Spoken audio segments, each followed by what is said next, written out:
Baik, bismillahirrahmanirrahim. Assalamualaikum warahmatullahi wabarakatuh. Selamat malam rekan-rekan.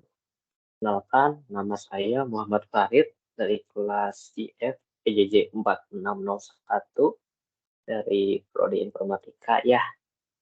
Oke, di sini sekarang saya akan menjelaskan mengenai perbandingan nih antara RDBMS atau kita kenal dengan SQL dengan NoSQL atau Not Only SQL. Nah, apa sih yang membedakan antara dua hal tersebut?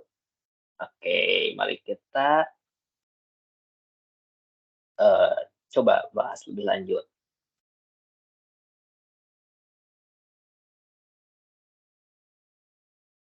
Nah, perbandingan antara RDBMS dengan NoSQL ya.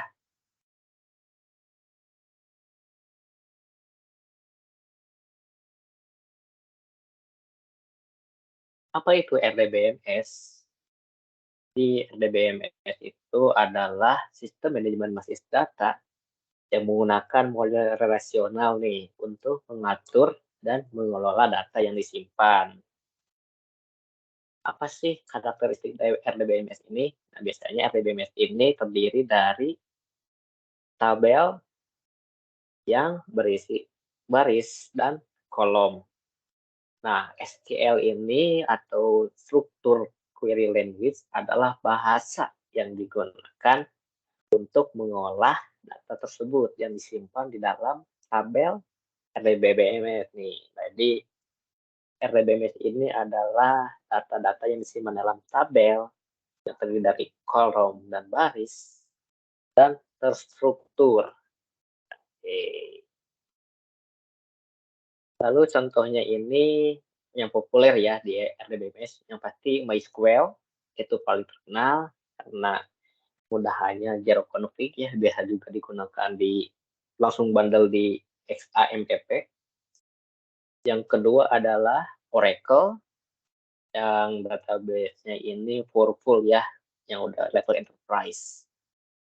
Yang tak kalah terkenal lain adalah Postgres dan SQL Server. Nah, antara masing-masing RDBMS ini memiliki karakteristik kelebihannya dan kekurangannya masing-masing. Nah, yang membedakannya juga biasanya dari sintaksnya dan fitur yang ditawarkan.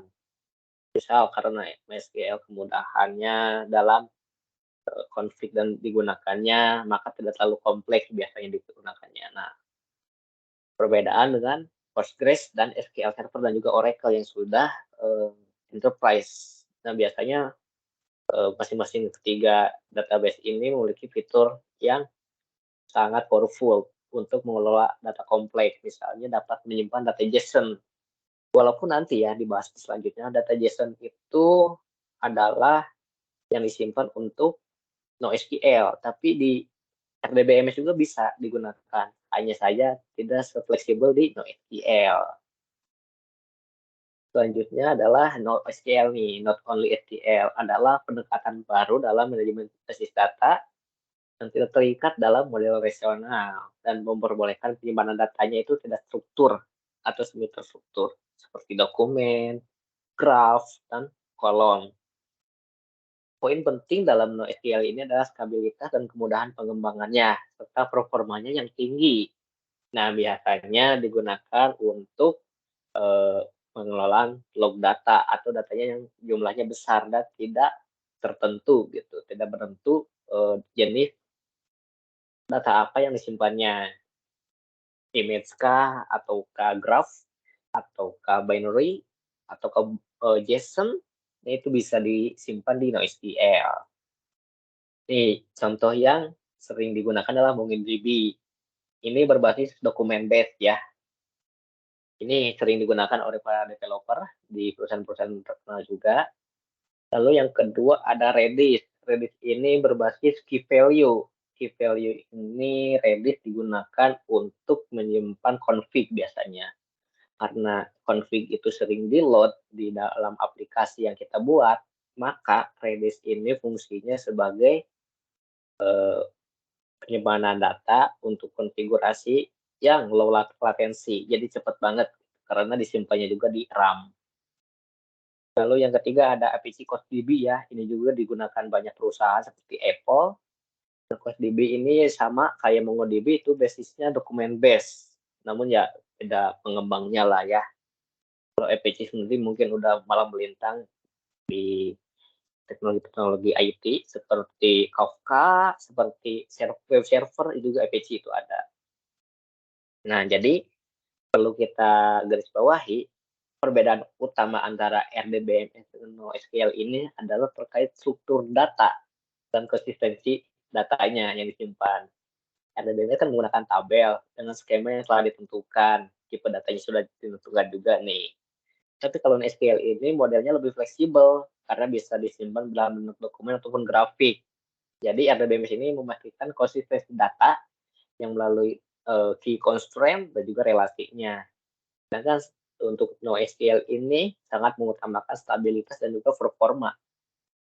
Oke, jadi seperti kasusnya nih, contohnya dalam membandingkan implementasi RDBMS dan NoSQL di manajemen inventaris, RDBMS ini digunakan untuk menyimpan data inventaris yang terstruktur, di daftar produk, stoknya ada berapa, dan juga transaksi peminjaman barang masuk dan keluar. Sementara untuk NoSQL ini digunakannya untuk menyimpan data inventaris yang tidak struktur, seperti ulasan pengguna, itu kan data log sebenarnya. Media sosial, log penggunaan, log error, log history. Nah, itu kan banyak tuh datanya raw-nya. Kan tidak mempunyai relasi ke tabel yang lain atau ke collection yang lain. Maka sangat disarankan untuk menggunakan NoSQL. Jadi implementasi RDBMS ini dalam manajemen inventaris melibatkan desain table sesuai dengan strukturnya yang sudah ditentukan. Misalnya di tabel produk nih ada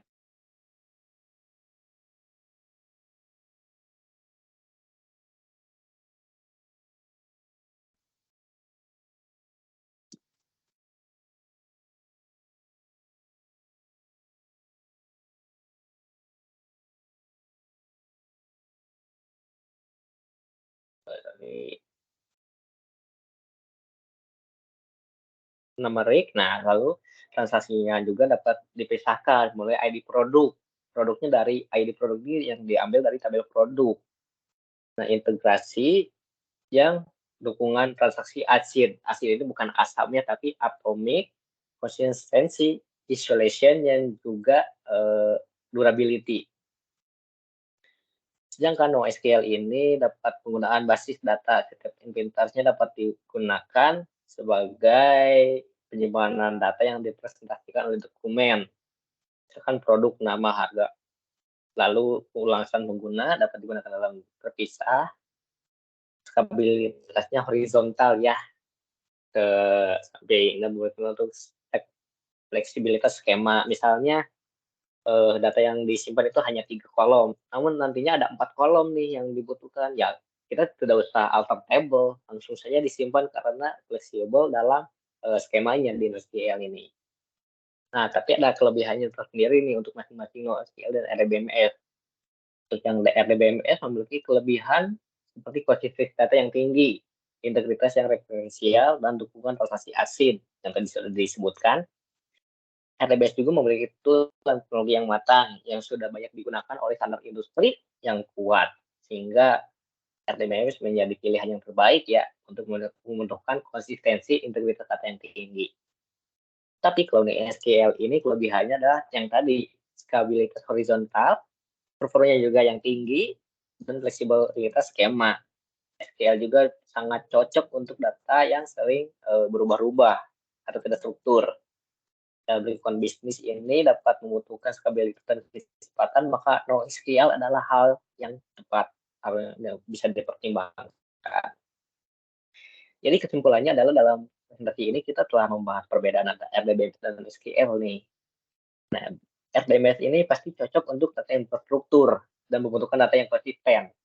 Sedangkan NoSQL cocok untuk data yang tidak struktur dan membutuhkan stabilitas ataupun secara horizontal. Gitu. Misalnya kita menggunakan field ini, kita tambah lagi field ini, nggak usah alter table, langsung saja bisa dikirimkan karena bentuknya JSON.